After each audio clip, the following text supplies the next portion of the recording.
Nesse vídeo eu vou falar sobre o ChatGPT, como que ele pode te ajudar no dia a dia, criando código para você, corrigindo problemas, e eu vou te falar sobre a pergunta que não quer calar. Será que a inteligência artificial vai realmente substituir os programadores? Fala meu povo, aqui é o Thiago Brito e nesse vídeo eu vou falar sobre a inteligência artificial que a OpenAI criou para responder perguntas de uma forma extremamente coerente e, pasmem, ele é capaz de criar códigos muito interessantes. Bora então?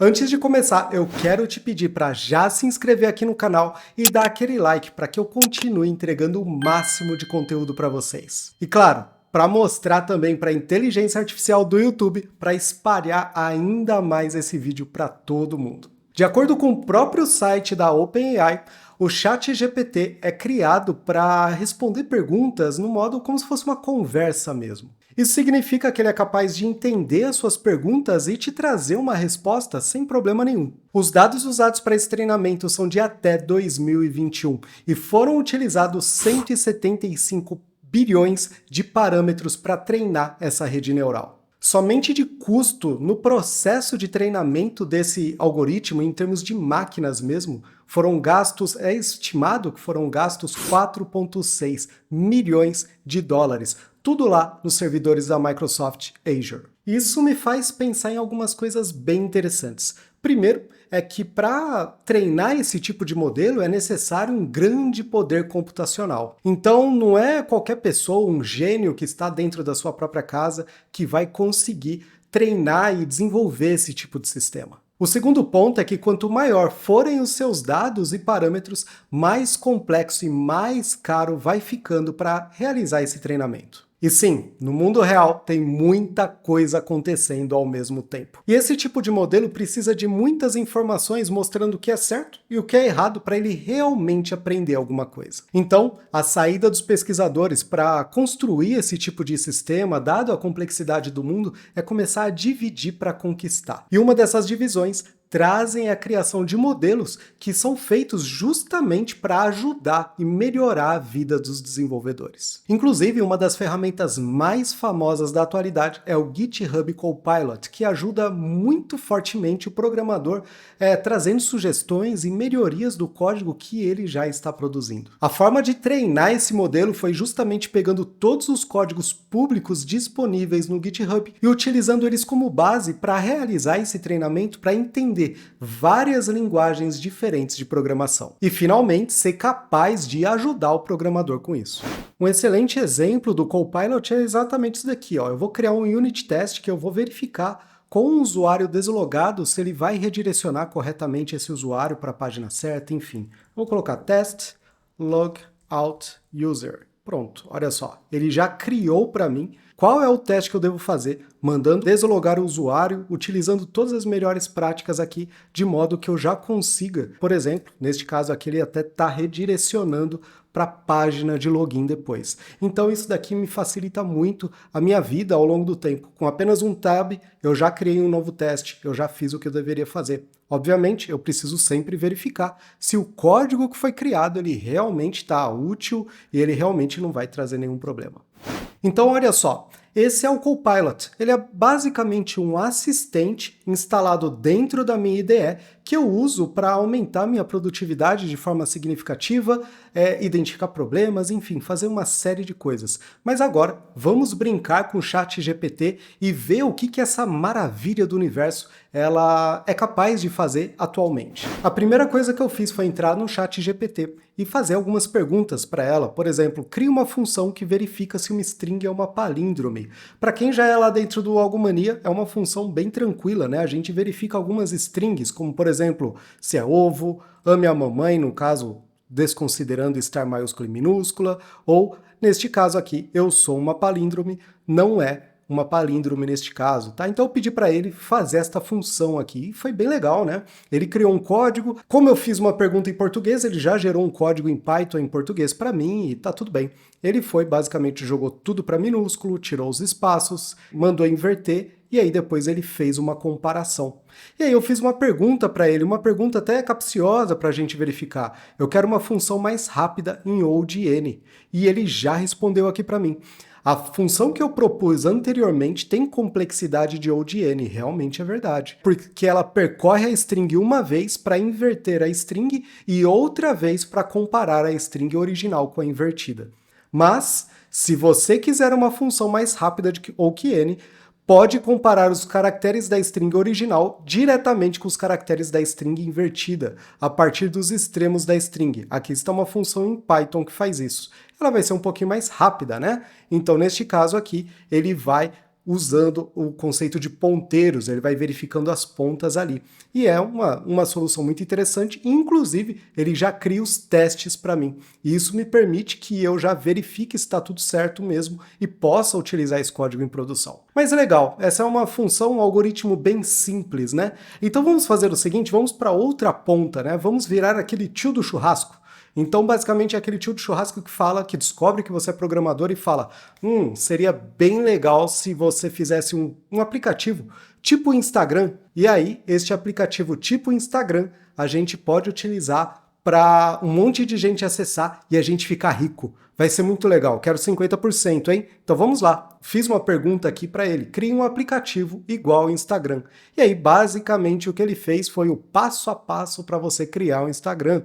E a primeira coisa que ele disse é que criar um aplicativo semelhante ao Instagram pode ser um desafio, porque é um aplicativo de mídia social muito popular e muito completo. E aí depois ele deu o passo a passo de criação de qualquer programa. Então definiu um objetivo, uma funcionalidade para o seu aplicativo e enfim. Ele começou a falar coisas bem genéricas, ele não foi lá e fez o meu aplicativo. Bom, tudo bem. Então talvez valha a pena eu tentar alguma coisa um pouquinho mais pé no chão. Quem sabe, né? Então vamos verificar aqui um outro exemplo aqui, tá? Eu mandei ele criar um serviço que rastreia os preços de passagens aéreas e me traga o melhor valor dado uma data de partida e localização. Basicamente é um 123 milhas da vida, um Kayak e outros sites deste tipo, tá? Um decolar.com. E aí o que ele fala, né? Ele vai e me faz toda aquela lista, né? Para criar um serviço que rastreie os preços de passagens aéreas, informe o melhor valor, escolha uma linguagem, cria uma base de código e por aí vai. Bem genérico, né? Bom, não é bem isso que eu queria, mas então eu vou diminuir um pouco o escopo para ver se ele consegue fazer alguma coisa. E aqui eu fiz justamente uma pergunta: como eu posso coletar informações de preços de passagens aéreas de uma companhia utilizando Python? Ok, e aqui começa as coisas a ficarem bem interessantes, né? Ele primeiro, para coletar essas informações, você precisa seguir os seguintes passos. E aí ele me mandou isso daqui. Ok, verifique se a companhia aérea oferece uma API de dados. E aí ele já começou a falar, bom, então eu vou precisar de uma API de dados, né? Um local onde eu vou coletar essas informações que é disponibilizado pela própria empresa aérea. Então eu pensei assim, poxa, interessante, por que não então pedir para ele criar esse acesso a esses dados e aí a gente consegue montar a nossa próxima empresa, né? E aí comecei este processo, né? Existe alguma API para coleta de preços de passagens da Gol, então eu já coloquei um escopo menor, pegando as informações de uma companhia aérea específica que eu possa usar utilizando Python. E aí o que eu fiz foi o seguinte, né? Eu montei, peguei e perguntei se existe alguma API que coleta os preços da passagem para a empresa Gol que eu possa utilizar fazendo com Python, tá? Usando a linguagem Python. E aí, basicamente, ele me respondeu aqui, de novo, com um monte de perguntas, de coisas aqui, tá? Então, olha só. E aí, ele falou uma coisa bem interessante. A Gol Linhas Aéreas Inteligentes oferece uma API de dados com preços e passagens aéreas para desenvolvedores através do seu programa parceiro Gollum. O que seria isso? Bom, interessante, né? Acesse o site do programa de parceiros Gollum, da Gol, e crie uma conta. Poxa, tá, e até que faz sentido as outras coisas, né? Ele vai lá e fala para poder usar uma biblioteca e por aí vai. Beleza, mas será que existe mesmo esse sistema? Pesquisei no Google, pesquisei no site da Gol e simplesmente não existe. Gollum é basicamente aquele do Senhor dos Anéis, né? Aquele personagem do Senhor dos Anéis. Então, realmente não existe. Mas eu fiz o seguinte, eu perguntei para ele basicamente o seguinte: me dê o link do programa de parceiros Gollum da Gol, onde eu possa criar conta, para ver se isso daqui existe. E aí ele me respondeu, go.com/Gollum, com toda a certeza do mundo. E quando eu cliquei neste link, ele me deu isso daqui. Ou seja, o site não existe. Mas ele me respondeu de uma forma extremamente interessante, fazendo parecer que estava tudo certo e que ele tinha toda a certeza do mundo. Bom, vamos dar uma olhada um pouco mais a fundo nisso. E aí eu pensei, olhando que esse é um sistema de perguntas e respostas e ele realmente mostra que sabe o que está fazendo, por que não pegar e utilizar o ChatGPT para justamente responder as perguntas no maior local de perguntas e respostas do mundo? Cara, quando eu pensei nisso, eu pensei, caramba, eu sou um gênio. Vamos lá. E aí, obviamente, o melhor local do mundo é o Stack Overflow. E quando eu fiz uma pequena pesquisa, eles já baniram o ChatGPT. E aí você pensa, nossa, eles são extremamente ruins, né? Eles não querem que robôs respondam e tal. Mas, basicamente, o que ele diz aqui é que o ChatGPT, ele responde várias das perguntas, mas com vários problemas e erros ali no meio, várias nuances erradas ali no meio do código, no meio da resposta dele, e que basicamente dizia o seguinte, que apesar de parecer que está certo, na maioria das vezes, o código, a resposta em si, ela está errada, e quando a pessoa não sabe, não entende, normalmente quando a pessoa está perguntando alguma coisa, ela não sabe o conteúdo daquilo, e a pessoa que está respondendo não faz uma validação, basicamente o que acontece é que gera desinformação.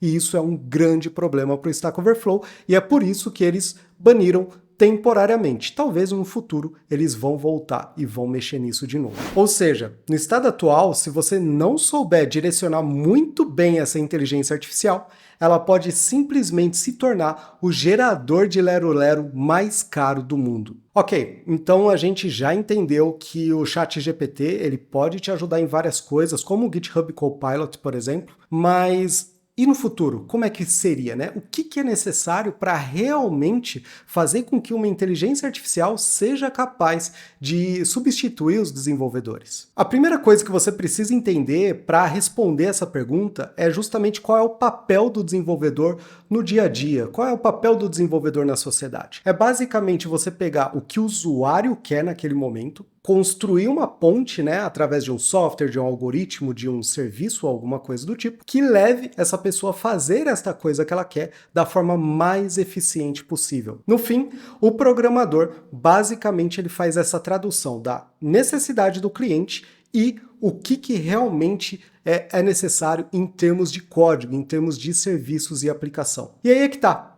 Nós humanos somos muito bons em identificar o que é bom e o que não é tão bom assim. Por exemplo, hoje existem sistemas que geram imagens, muitas delas muito legais. Por exemplo, esta daqui foi gerada com DALL-E, que ficou muito boa. Mas tem várias outras que, sinceramente, não são tão boas assim. Um outro ponto importante é que você precisa saber que a construção dessas redes neurais é através do Deep Learning. E elas são muito conhecidas por necessitar de uma massa enorme de dados para poder entender realmente o que é certo e o que é errado. E, obviamente, essa capacidade de coleta de informações, armazenamento e processamento desses dados tem um custo enorme, como eu falei logo no início desse vídeo. E é por isso que substituir todos os desenvolvedores da face da Terra, ou a maioria deles, ou enfim, é muito difícil, porque cada sistema tem uma nuance e uma característica diferente que precisa ser traduzido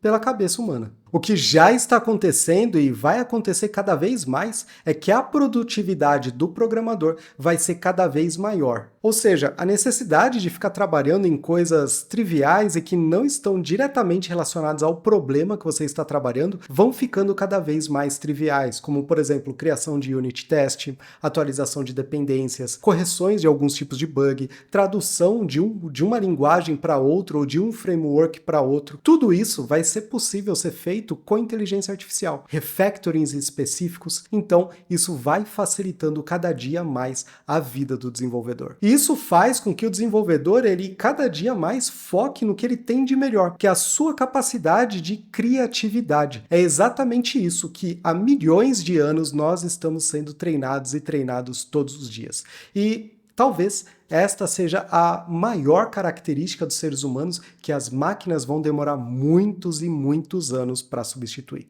Porém, aí vem uma outra pergunta.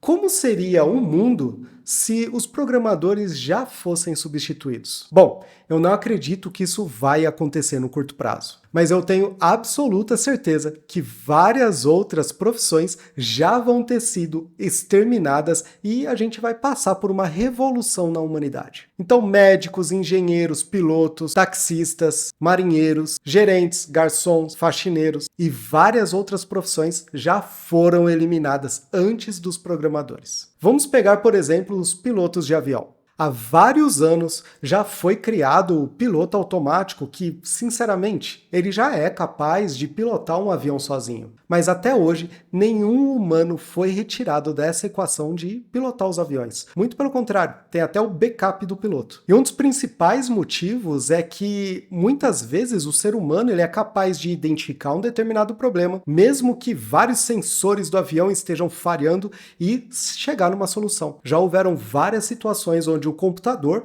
ele teve uma pane ou alguma coisa do tipo, e o piloto, o ser humano ali, conseguiu, porque ele escutou em uma conversa, ou leu um relatório, ou alguma coisa do tipo, ou até mesmo por instinto, resolver e sair daquela situação, salvando a vida de todo mundo. A Tesla, por exemplo, está construindo o piloto automático que quer substituir, eliminar o volante de um carro e tirar todos os motoristas, revolucionando todo o mercado. Porém, mais uma vez, devido à complexidade do mundo, onde um cone é colocado no meio de uma avenida para fazer uma simples manutenção dela, faz com que esse tipo de sistema fique cada vez mais complexo e leve anos e anos para ser feito. Eles vão conseguir? Sim, com toda certeza. Mas eu vejo que eles vão conseguir muito em algumas regiões, como por exemplo dentro dos Estados Unidos. E para isso ser exportado para outros países, vai levar vários e vários anos a mais. No mundo da programação é exatamente a mesma coisa. Em várias atividades nós vamos ser cada vez mais produtivos e o computador vai ser capaz de fazer quase tudo por nós. Mas a avaliação se o código que o computador está fazendo, a verificação junto com o cliente se realmente ele atende às necessidades do cliente, propor novas melhorias e novas soluções, informar para o próprio computador, olha, eu quero um código diferente, eu quero fazer alguma coisa diferente, vai ser necessário uma pessoa com habilidades de programação e capacidade de avaliação daquele código para identificar se ele realmente atende às necessidades ou não. E, obviamente, quem vai fazer isso continua sendo o programador. E você, ainda acha que a inteligência artificial vai acabar com a sua carreira? Coloca nos comentários aqui embaixo. Não esquece de curtir e compartilhar esse vídeo e te vejo no próximo. Até mais! E nesse vídeo você vai entender um pouco mais sobre a OpenAI. Não. Para já dar aquela curtida no vídeo. Tá. Quero pedir para se inscrever nesse canal, já dar aquele like e ajudar a continuar entregando o máximo de conteúdo aqui para vocês. Aqui, o máximo de conteúdo aqui para vocês. Dá aquele like e para ajudar a continuar entregando o máximo de conteúdo aqui para vocês. De 75 bilhões de parâmetros. Vamos de novo. Os dados usados para esse treinamento são de até 2021. Nossa, memória curta é horrível. E é estimado, né, que... Não. O segundo ponto é que quanto maior for o seu... Não. Tendo muitos exemplos diferentes disso e... tá. Alô? Eu não acredito que tá mudo. Ai, meu Deus, tá mudo? Não estava mudo.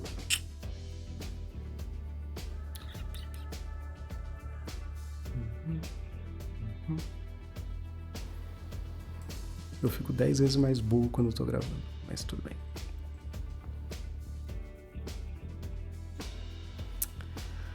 Vamos lá de novo. O que você acha aí? O que você acha aí de... Ah, meu Deus, eu erro no mesmo lugar. Vamos lá. O que você acha disso? Coloca nos... E aí, Cris? Inteligência artificial vai tirar os editores de vídeo? Tan, tan, tan, tan.